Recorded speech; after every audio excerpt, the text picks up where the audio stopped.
Hello friends, welcome to my channel N journey. என்னோட பேர் பிரசாந்தி. என்னோட சேனல் இப்போ தான் நீங்கள் ஃபஸ்ட் டைம் பார்க்குறீங்கன்னா மறக்காமல் சப்ஸ்கிரைப் பண்ணிட்டு பாருங்கள். வாங்க வீடியோக்குள்ளே போகலாம். இன்னைக்கு வந்து மண்டே. இன்னைக்கு லாட்ஸ் ஆஃப் ஒர்க் இருக்குது.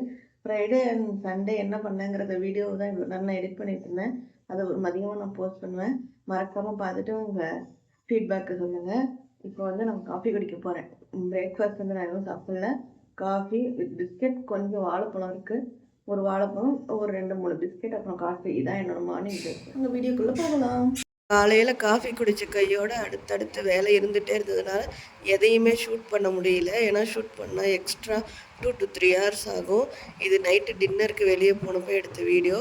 கொஞ்சம் ஹாஸ்பிட்டல் போக வேண்டியிருந்தது, அதனால் ஹாஸ்பிட்டல் போயிட்டு அப்படியே சாப்பிட்டு வந்துடலான்னு போனது.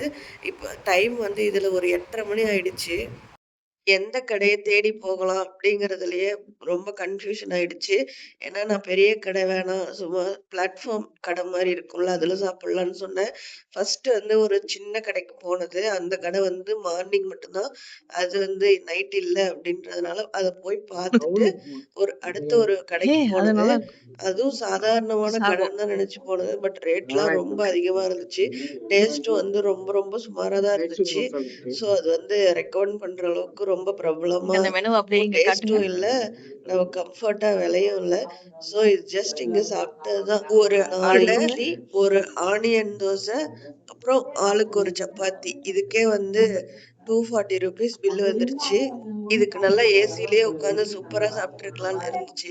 டேஸ்ட்டும் வந்து அவ்வளோ வர்த்தலாம் இல்லை. ரொம்ப ஐட்டம்ஸ் மெயின் டிஷ் மட்டும்தான் வேற, சைட் டிஷ் எல்லாத்துக்குமே இந்த மாதிரி ஒரு சாம்பார் தான். இது ரொம்ப வர்ஸ்டா இருந்துச்சு. அதே மாதிரி இந்த சட்னி சாம்பாரும் சுமாரா தான் இருந்துச்சு. எதுவுமே நல்லா இல்லைன்னு வச்சுக்கோங்களேன். தெரியாம போய் மாட்டிக்கிட்டோங்கிற மாதிரி. நான் கூட எதுனாலும் அட்ஜஸ்ட் பண்ணி சாப்பிடுவேன். பட் என்னோட ஹஸ்பண்ட்க்கு இந்த மாதிரி இருந்தா பிடிக்கவே பிடிக்காது. ஓகே, பாய்.